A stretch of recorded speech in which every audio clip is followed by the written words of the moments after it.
One of the things we have to know when we do the average daily balance is how many days are in the particular month that we're looking at. And let's see, the month of May happens to have 31 days in it, so you need to make a note somewhere of how many days you have. And what we want to know here is how many days there are until the balance actually changes. So if we start out on May 1st and we have a payment on May 5th, that's 4 days when the balance changes. So it's only $315.98 for 4 days.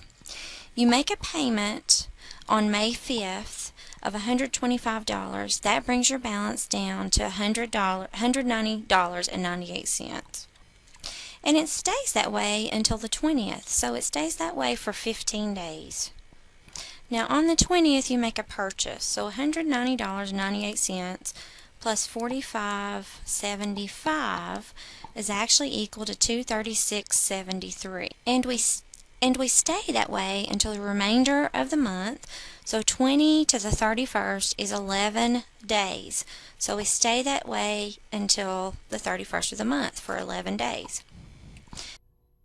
So now when we take a look at what we have the $315.98 for 4 days, the $190.98 for 15 days, the $236.73 for 11 days. When you add up all the days that you have, it should be equal to the number of days in the month. When I add up 4 plus 15 plus 11, 4 and 5 is 9, plus 1 is 10, that's 30, and there are actually 31 days in May. So somewhere we need that extra day. Now, when you look back at the problem, it says that the statement starts on May 1st. And this is for that previous month. This is for the month of May, but if this one started on May 1st, it means that our credit card statement goes from May 1st all the way through June 1st is the next billing cycle. So really, this last figure that we have didn't stay that way for 11 days because that would take us to the end of May. It stayed that way for 12 days because we go to the first day of June. So whatever day your billing cycle starts on, it has to go around to that same day of the next month. So these numbers have to add up to the days that are in your month. So now we have that taken care of. What we have to do now is we have to take each one of those figures and we have to multiply them. So we have to multiply $315.98 times 4.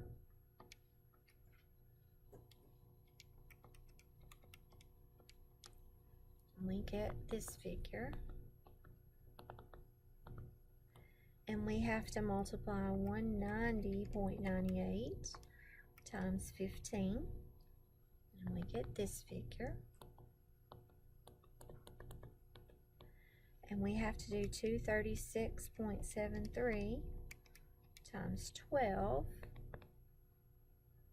And we get this figure.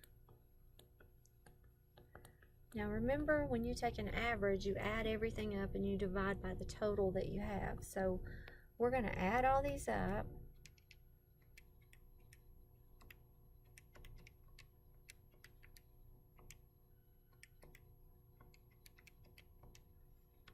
And we're going to divide it by 31. So we're going to divide this figure by 31.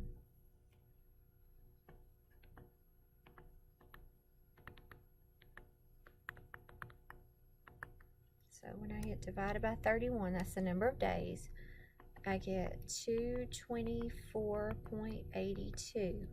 And that's what we call the average. This is the average daily balance. Now, our interest is based on this average. So this interest rate for this problem happened to be 1.5% per month. So we take our average daily balance and we multiply it by the 1.5% interest. And if you take your 1.5 and you move your decimal 2 places to the left, you get 0.015. So we're going to multiply 224.84 times 0.015, and we get a finance charge or an interest amount of $337. So now when we look at what we owe, we go back up to the last figure that we had. This is the last amount that we owed after we made payments and those kinds of things. So we had $236.73 plus the interest that we have. So for our next bill, we add the interest that we got off the average daily balance plus the last amount that we owed, and this will be our new credit card bill. So this is what's on the statement for our next bill. So when you're doing average daily balance, the hardest part is calculating what the average daily balance is. You have to make sure that you see how much you have for each of the days in the month and get the average by adding those up and dividing by the number of days that you have. Then you take that average daily balance, multiply it by the interest. That's how you get your finance charge. You add your finance charge back to the last figure that you had for that month. And that's what we do for these.